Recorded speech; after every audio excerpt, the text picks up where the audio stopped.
As I recall, I started my employment on the 27th of January. And really, I never intended to make healthcare a career. My intent was to work in the day, on the day shift, and go to school at night. I was planning on a career in education. My plans were cut short because I was seriously injured in an automobile accident. Spent about a year recuperating. But shortly after I was hired, and by the way, when I was interviewed for a position, the person that interviewed me was Myrtle Safer. I remember her well.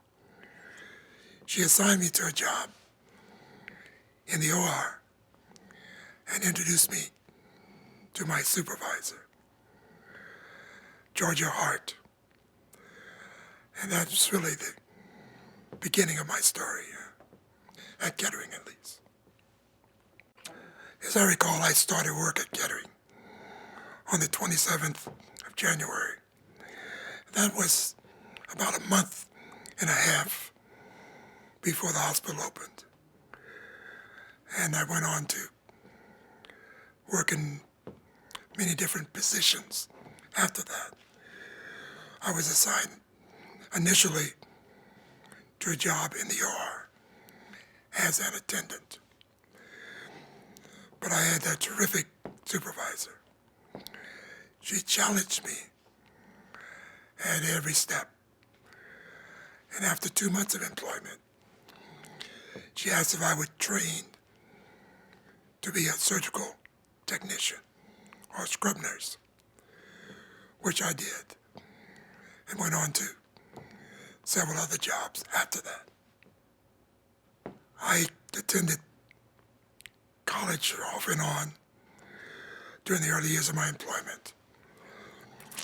And as I mentioned previously, my supervisor was a terrific individual. She challenged me at every step of my journey. And eventually, after a couple of years of employment, I was elevated to the position of unit manager of the OR. And I continued my employment there in the OR, working as a surgical technician and as the unit manager for a period of 10 years. And during that time, I did receive my LPN license. So I worked on the units as an LPN, primarily on weekends or special occasions. But after 10 years, I was considering going another direction and left the employment of the medical center for 1 year. But it was after that year had gone by that on a social occasion, I came in contact with Dr. Marlowe Schaffner and Bob Willett. Of course, at that time, Dr. Schaffner was president of the medical center. And he invited me to come in and chat because he thought he had a position I might fill, which I did. I followed up. And after some discussion, he offered me a position as an administrative assistant in the administration office. And it was during that time that the medical center was going through some difficult years. There were some issues with employees who had lost trust in the way some of the things were being handled. And the current HR person, of course, called it personnel back then, was Herbert Sharoma. And Herbert decided to leave. So one day, Dr. Schaffner and Bob Willett approached me and said, how would you like to take the position in personnel? Again, it was something I hadn't considered, but it was a challenge. Eventually, I accepted and remained in that position for 17 years. I can think of 3 or 4 individuals that really impressed me about the medical center. I met Mr. Nelson, who's one of those 4. I would say about 6 months before the hospital opened. But he was a giant of a man. There was something about him that followed the tradition of the Ketterings when it came to quality and came to perfection. And he really impressed me with that kind of ability and spirit. So all the years that I worked at the medical center, I felt that I had gotten off to a good start because of the impressions that Mr. Nelson made. And I'm sure I'm not the only one that have that impression of him. But he looked for excellence in everything that we did. So it motivated me along with others to do our very best to meet those expectations. I came to Ohio in around about 1960. And although I had heard the name Kettering and knew about Kettering, Ohio, I never really followed up on the Ketterings. So when the news about the hospital began to unfold and how the Ketterings were involved, I began to look into who the Ketterings are, in particular, Mr. Kettering. And I thought it was a very outstanding gesture on the part of the Ketterings. First, to build a hospital, and secondly, to ask the Seventh-day Adventist Church to operate it. And the more I began to read about him, I said, what a genius this man really was. And I know there are many advances in technology, whatever, today. But if Mr. Kettering was alive, I'm sure he would be rubbing shoulders with the greats of this era, just like he was a great individual in his own era. That's pretty much my recollection of Mr. Kettering. But again, I think of him along with Mr. Nelson. Of course, they were not contemporaries, but his son, Eugene Kettering, was the person that Mr. Nelson, was pretty much in contact with, along with Mrs. Kettering, Eugene's wife. I never got to know them personally. But again, I began to understand a lot about their life, their lifestyle, what impressed them about the Adventist church, and how they came to ask the church to operate the hospital. The employees at Kettering were, first of all, the most terrific, special individuals I've ever met. And as I said earlier,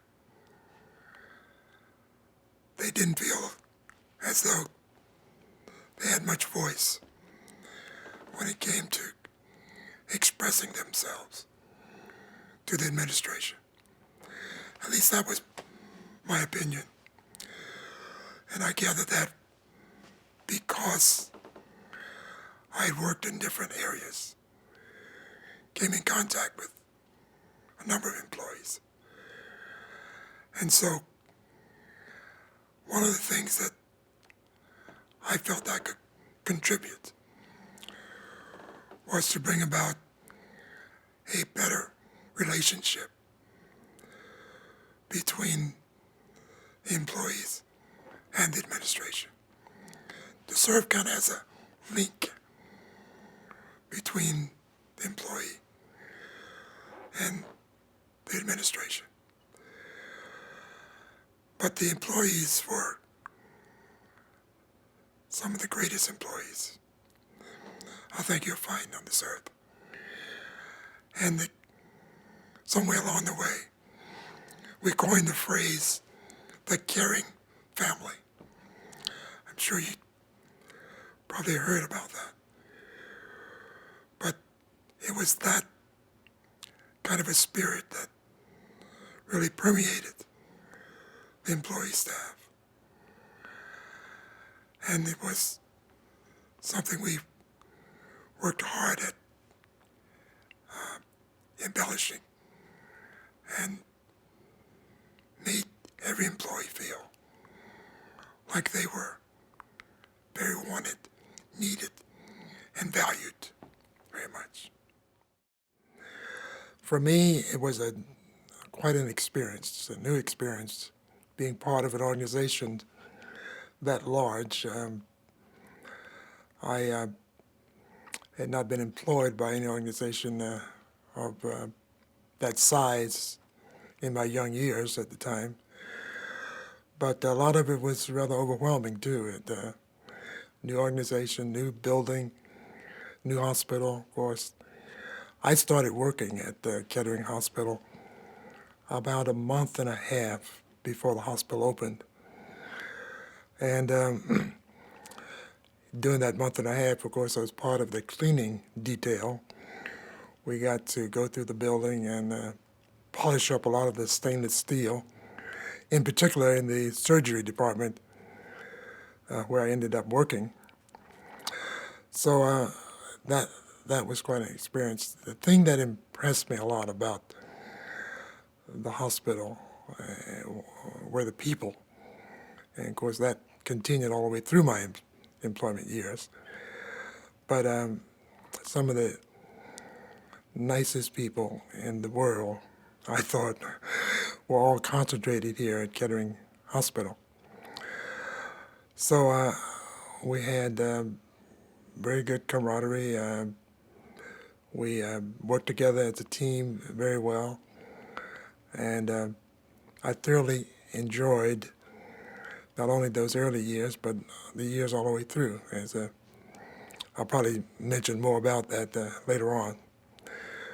But coming out of a background where I'd grown up in a big city, Philadelphia, Pennsylvania, and moved to Ohio and heard about the hospital planning to open, I had gone through a very traumatic experience in my life.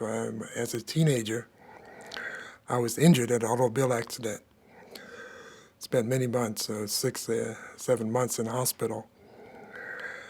And the injury that I encountered there was an injury to my larynx, voice box, and my trachea. And that resulted in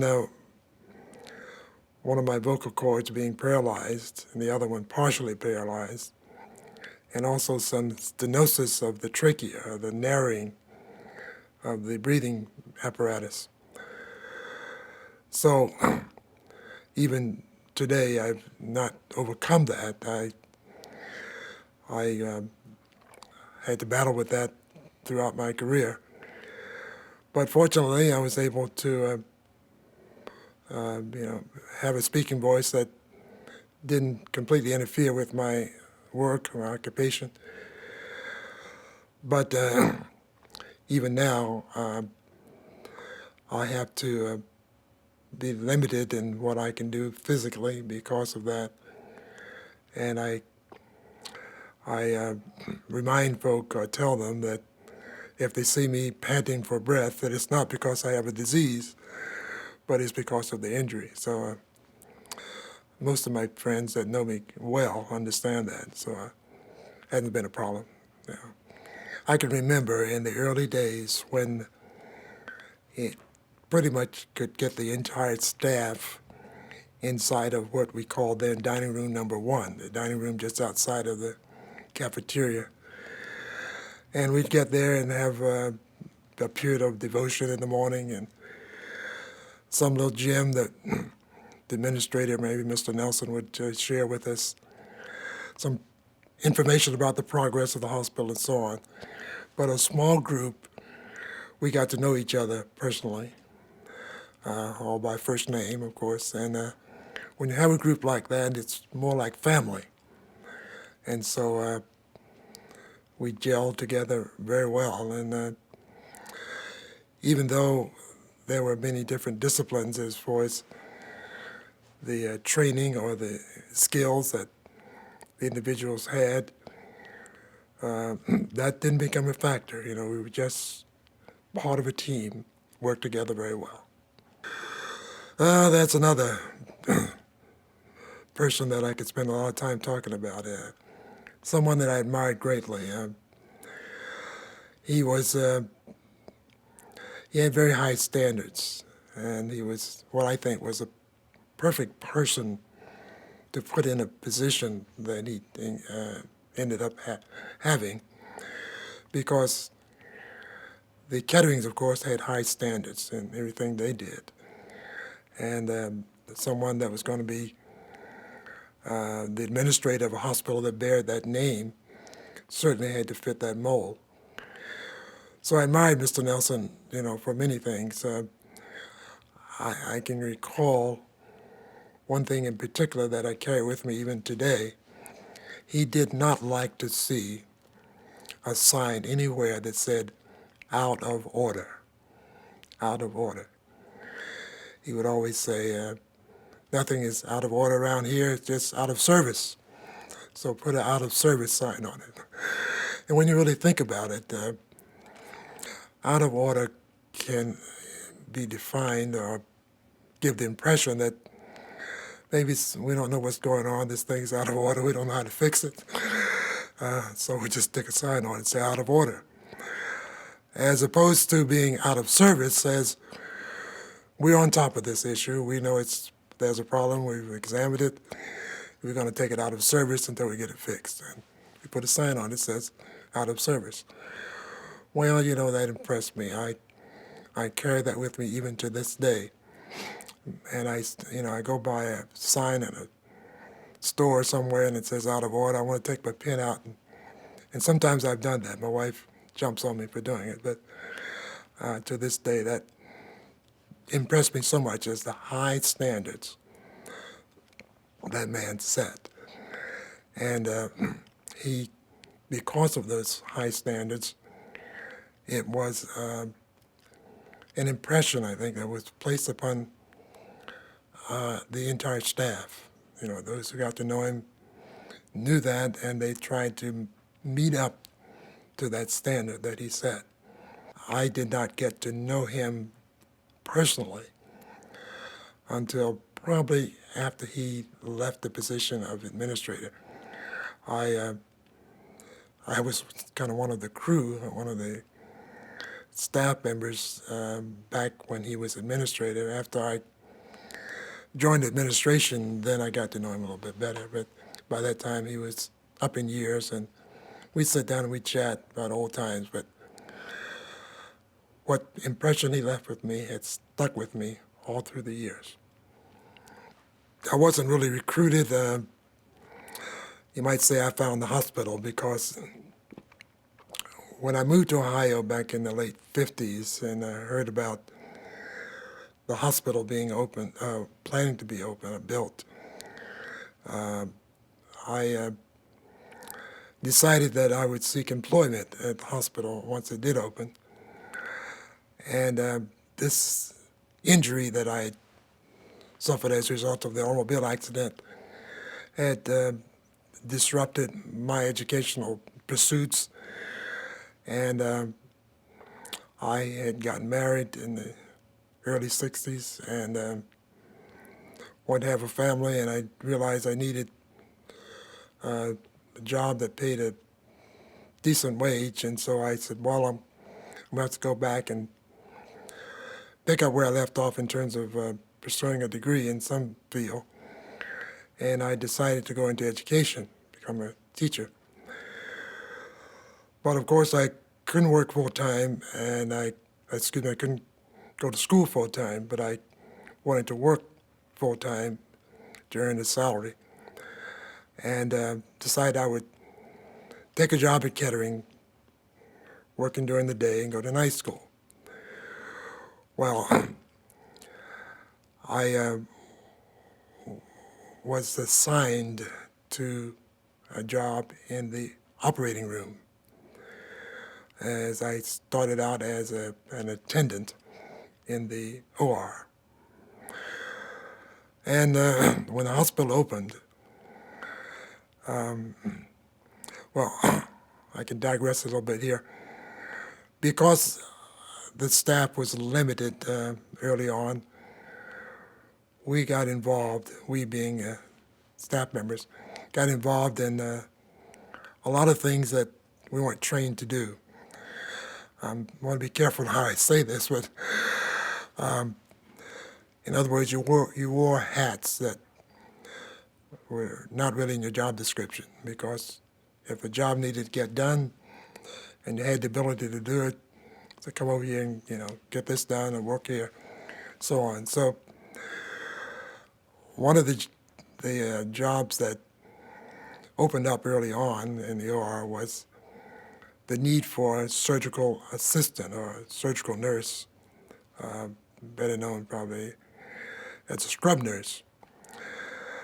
And my supervisor, tremendous lady, Georgia Hart, the best supervisor I've ever had, she asked me if I would be willing to train as a surgical tech. And I was open to that, sure. Didn't know what I was really getting into, but I never worked inside an operating room, so she took me under her wing and trained me herself. And so in a matter of a couple months, I was working as a surgical technician. And I've only been at the hospital probably about 3 months at the time. And I continued in that job for several years,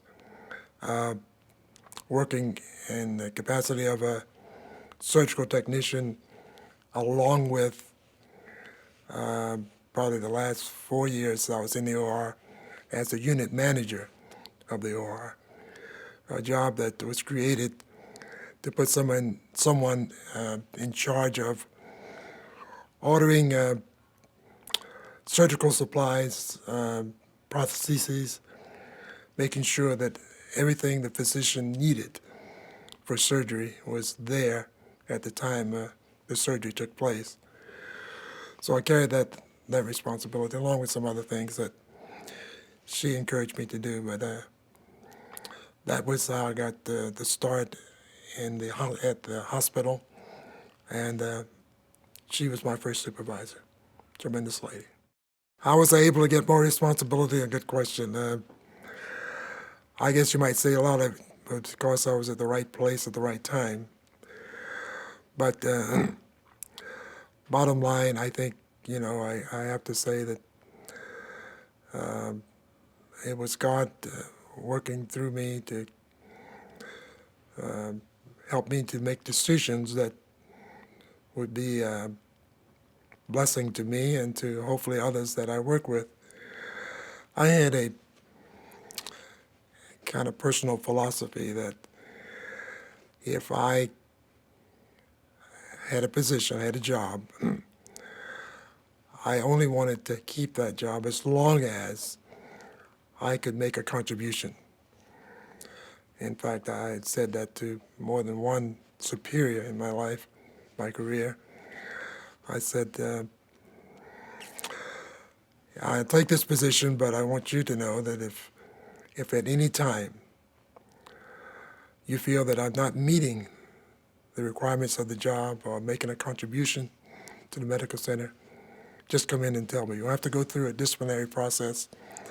Just say, Dell, and by the way, most folk used to call me by my last name. Dell, I think you've served your time here. It's time to be moving on. I'll clean out my desk and I'm gone. But I had, again, some terrific supervisors along the way. Georgia Hart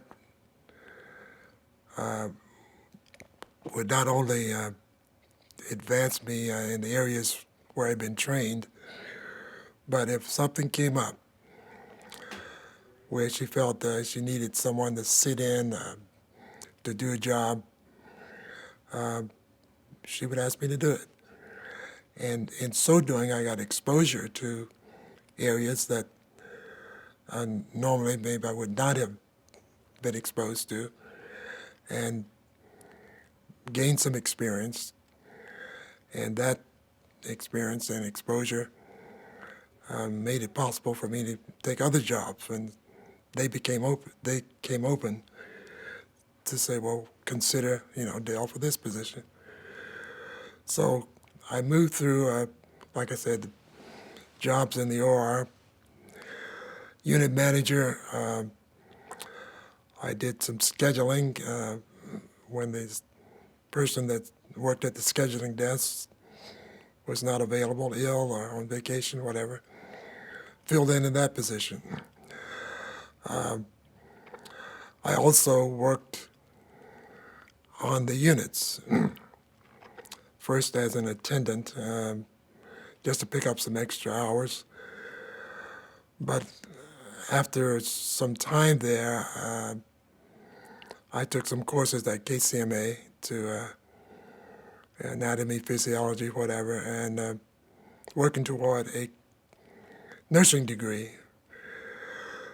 And ended up challenging the test for an LPN, and I got an LPN license and worked on the unit as an LPN, as well as continuing in the OR, working weekends or nights as an LPN up on the units.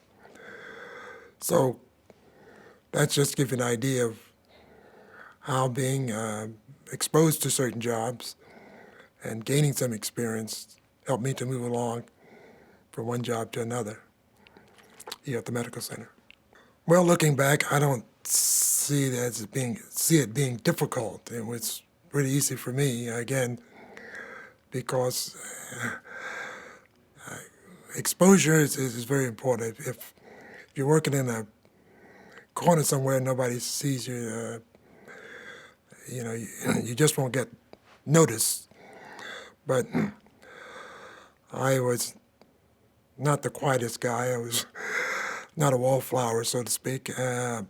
But I got to rub shoulders with some folk that was willing to give me an opportunity when the opportunity came along. And so if additional training was what I needed, I took some courses that would prepare me for the job, and would move ahead. And I eventually ended up as an administrative assistant to Dr. Marlowe Schaffner. And I'm skipping along here because you said, well, how did he go from being a unit manager and a scrub nurse to being assistant administrator? But there are some steps in between that brought me to that position. And one was the fact that before I left the OR, I was invited to be a member of the leadership team. And I don't know if that category is still available currently, but we had a department head group, of course, those who were over departments. And then underneath that group was a group called leadership, which numbered probably at the time I joined 100 or more in that group. They were supervisors that formed a part of the management team underneath the department heads. So when I became a member of the leadership group, again, provided more exposure.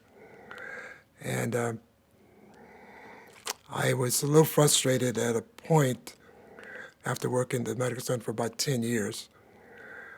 I was not earning at a level that I felt I could continue and support a family. We had 2 kids, and we decided that my wife would stay home and raise the kids, and I would be out working. Well, on one income, it just wasn't adequate. So I left the medical center in '74, and by some strange events, I ran into Dr. Schaffner and Bob Willett at a wedding. And so they, of course, we knew each other. I'd gotten to know each other before I left. So they asked me what I was doing, and I told them, and they said, well, have you ever considered coming back to the medical center? And I said, well, the thought had crossed my mind. So Dr. Schaffner invited me to come in and talk to him, which I did the following week. Came in, we sat down and we talked, and explored some things that sounded exciting to me. One was an opportunity to advance my education, and an opportunity that might provide some future employment here at the medical center. So I took him up on the offer, went to Wright State, and was invited also to work in the administrative office as an administrative assistant, which I did. And during that time, I don't know how to say it without going into a lot of detail, but the medical center had some turbulent years. And I don't want to leave the impression that things were out of order, but there were some concerns that some had raised that had to do with staff, and we were constantly being canvassed by unions wanting to unionize the medical center and so on. The gentleman that was in charge of human resources, we call it personnel back there, felt he was giving up on the job, said, I'm out of here. So the position came open, and I was offered to step in and take that position. To this very day, I'm humbled to think that I would have been considered, but I was, and I did take the job. I stayed in that department for the next 15 years until I left in '92. But it was that turn of events that led me to that position. And that was true pretty much all the way through my career here at Kettering. opportunities like that that I didn't particularly pursue, but became available. And again, as I said, being kind of at the right place at the right time, was able to step in and get the job done. I didn't know much about the Ketterings before I became an employee of Kettering Medical Center, but the story of how they came in contact with Adventists was really a fascinating story to me. I admired them, admired the family greatly for what they wanted to do and how they wanted Mr. Kettering to be remembered. And when I say Mr. Kettering, I'm thinking of Charles F. And they had decided to build this hospital, or have it built, with his name on it and in honor of his life and so on their property.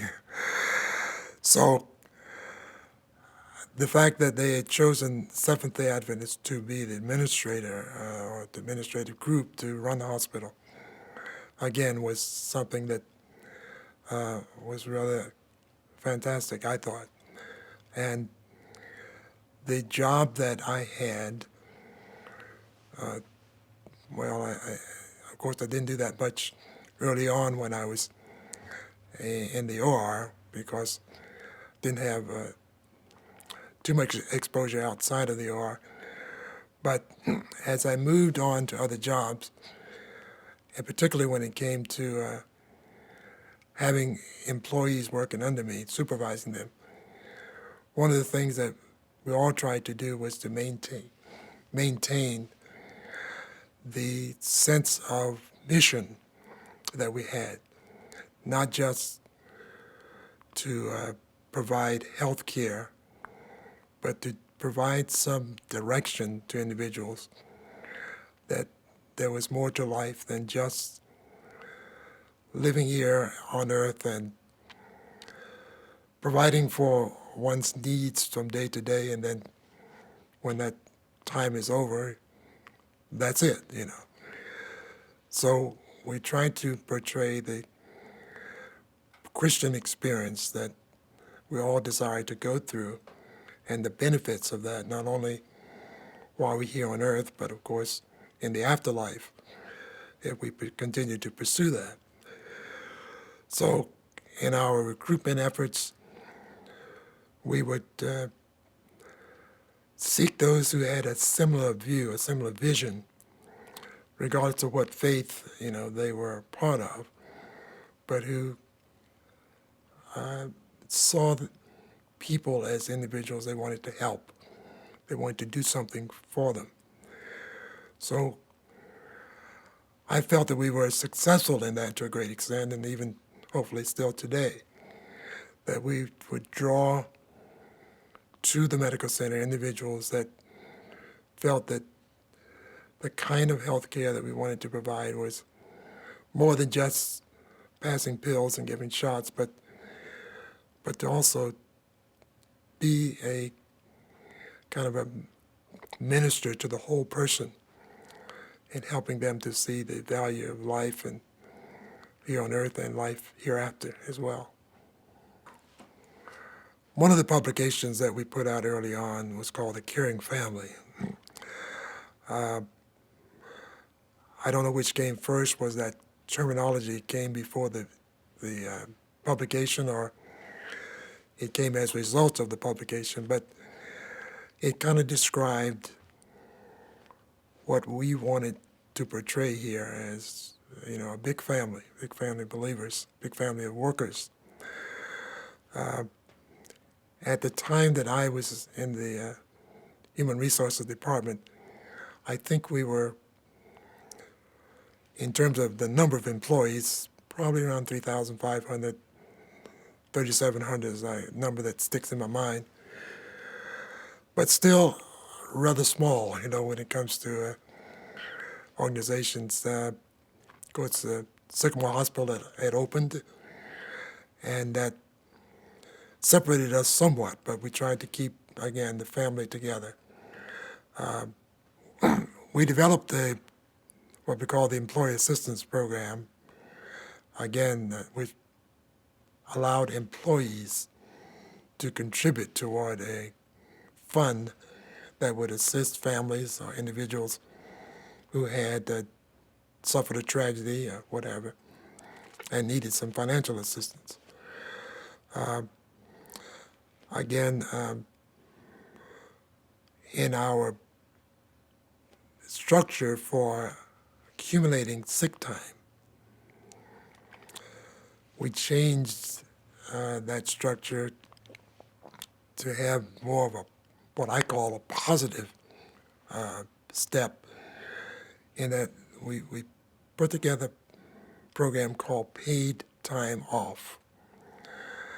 And the idea was to pay employees for the time off, of course, but to allow them to accumulate time in a bank of hours that would be there when they needed it, whether it's for sickness or vacation or whatever the situation might be.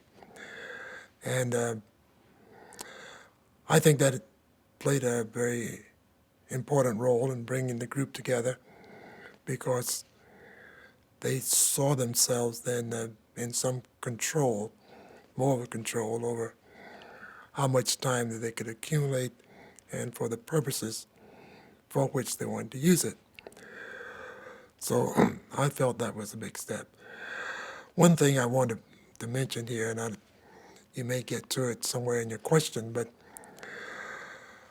I tried to summarize maybe a couple of the important things that occurred during the time that I was in HR that maybe put a name on what we were able to accomplish there. HR is as I see it, it's like a customer service department in a big corporation.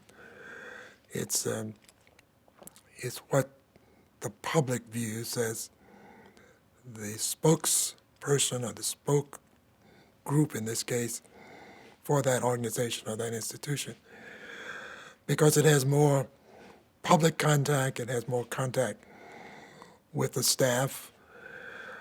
So you're judged a lot by what kind of a customer service, or in this case, a human resources department you have.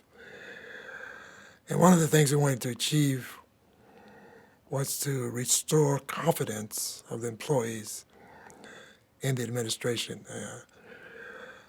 When you had recruiters, union recruiters at your door, they, of course, tried to step in between the employee and the employer, in this case, the administration. And because administrators doing their job, counting the patient days and, making sure that they maintain a good relationship with physicians, may not have spent enough time with the employees themselves. So I felt that one of the things I wanted to achieve was to bring back that closeness, that camaraderie that between the employee and the administration. So did a lot of work in that area by getting out, mixing with the group, and having had the experience of being part of the group during my early years. I knew a lot of employees by name, first name basis. And so I was viewed as more as one of them than maybe part of the administration. So I saw myself as being maybe having the ability to touch their lives and stay in touch with the administration and bring the two together. So that was one of the things that I wanted to accomplish, having that confidence established between employee and employer. The other thing that I thought stood out was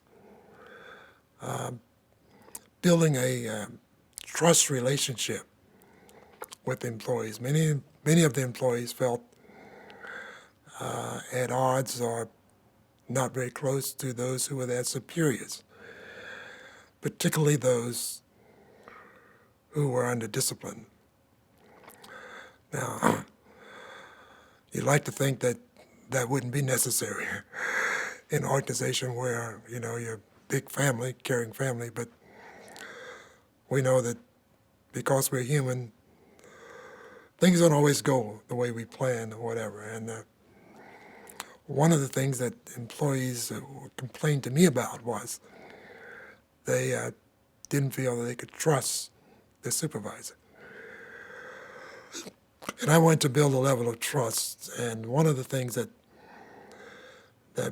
caused a breakdown in that trust was the fact that employees would come to the personnel office, look at their folder and find something there that they never saw before. And so we established a policy that before a supervisor could put anything in an employee's folder, he or she had to make sure that that was shared with the employee, and the employee was told that it would be placed in that folder. Now that gave the employee an opportunity to challenge, or maybe it's a strong word, not necessarily challenge, but to at least acknowledge that something was going in their folder, and they could place something there that was their side of the story, and maybe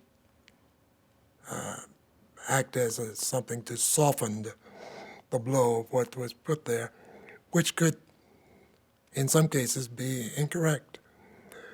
And if the employee never knew it was there, of course, that was very damaging to him or her, because if they sought another position here at the medical center, that department head or supervisor would request that employee's folder and, of course, see something in there that's damaging, and the employee himself or herself wouldn't even know that it's there.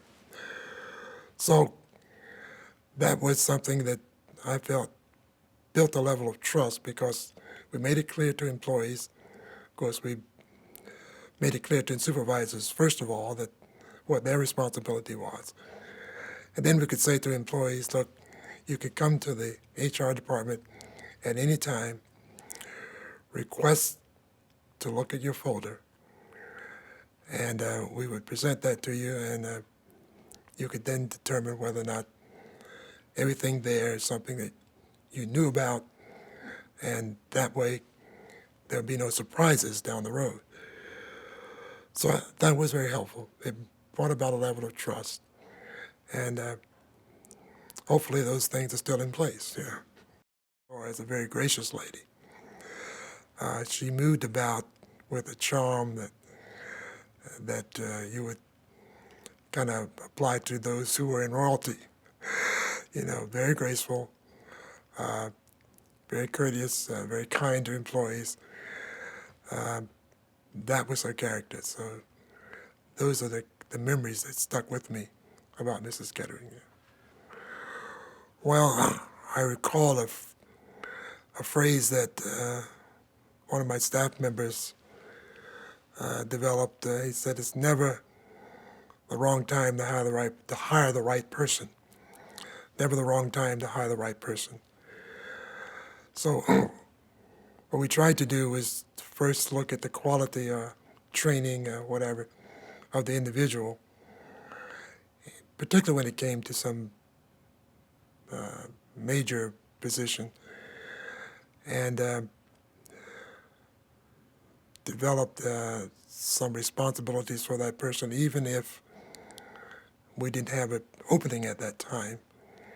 If we're looking ahead, down the road for someone to fill a job, fill a position, that needed to be filled. We want to have the right person available at that time. Of course, our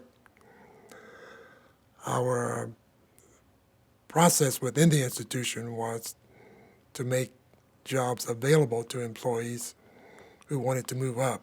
And I don't recall exactly when we started posting jobs, but that was the first step when the job opened, is to post it. But if a job was not filled from within, then of course we were responsible for going outside, finding someone that was suitable. But getting more back to your question specifically, how was that philosophy communicated? Well, we wanted to maintain a institution that would be closely associated with the name of the philosophy of the church. So the hospital wouldn't necessarily be just another hospital down the street or down the road, but something special, something different about the Kettering Medical Center. So we kept that in mind whenever we would go outside to recruit, or whenever we evaluated applicants for open positions. Selecting the right person for the job was very key, very important. And during the years when we had a nursing shortage, of course, that made the job even more difficult because you didn't have that many to choose from. But we still tried to maintain that kind of philosophy, to choose individuals that shared the same mission we had about people, their health, their mental health, their spiritual health, whatever, and have them fill those open positions. Okay, I remember Dr. Schaffner, of course, very well because he played a very important part in my career here, although maybe not as long as some of the others, but again, because of his leadership, I felt the medical center took a big step forward. But I placed Dr. Schaffner in a group that I describe as who were the most impressive, who impressed you the most of all those that you served under here at the medical center. And I think of four people, One was my initial supervisor, as I mentioned, Georgia Hart. The other was Mr. Nelson, of course. He was the first administrator and someone I admired very much, still until his death, of course. And the third person was Dr. Schaffner, who hired me on as administrative assistant and my first superior, so to speak, when I became part of the administration. And then lastly, Bob Willett, who I felt was a terrific manager. Bob had some managerial skills that I latched onto, and even to this day, I put to practice in many of the things that I do. There were others, of course. Sometimes when you start mentioning names, you leave out someone you should have included, but those four stand out in my mind as individuals that played a very vital role in my career here at the medical center and left me with skills and abilities that I didn't get from the textbook. So I do admire them greatly. I did admire them greatly, and still to this day, to those who are still with us, admire what they have done and the contributions they made here at the medical center. Mr. Nelson, he came from an era when probably our institutions were not as large. Well, they weren't as large as Kettering turned out to be. At the time that he took charge of the medical center, probably Kettering was the average size of other Adventist institutions that he may have been exposed to. As the hospital grew and we took on a second hospital down in Miamisburg, Sycamore Hospital, the changes that occurred in healthcare and reimbursement and all that made it necessary to have administrators that had a broader view of health, probably than Mr. Nelson. And I think that as far as Bob Willett's concerned, he was the right person again for the job at the time, because Bob was a very outgoing individual. He could rub shoulders with the movers and shakers in the community, and kept Kettering at the forefront of what was going on. And so we being the medical center, I think experienced growth in terms of not being just a little hospital down the road, but making a sizable contribution to healthcare in the area. And of course, there have been others that have followed Bob that even expanded upon that. But I felt that he did a lot to open some doors for the medical center during his years as the administrator. Dr. Schaffner was, I felt, a little bit closer to the church maybe than some of the others. Now, when I make that statement, you have to know something about the role of different individuals in the Adventist church. There was, and maybe still is to some extent, some division. Division is not the best word to use, but I want to say friction. That's not a good word either, but the church saw healthcare as being distant from its role in sharing the gospel to all the world. The hospital, on the other hand, healthcare ministry of the church almost operated separately along a different pathway. And so I thought what Dr. Schaffner did was to kind of bring the two together mostly. He visited the churches more. He was probably seen at events like weddings and so on, maybe a little bit more. So that's how I remember him, not only his contribution as administrator and his relationship with the physician, but also his relationship with the church and its mission as a whole, not only for sharing the gospel, but also for working closely with the healthcare department, healthcare mission of the church, bringing the two together to work together.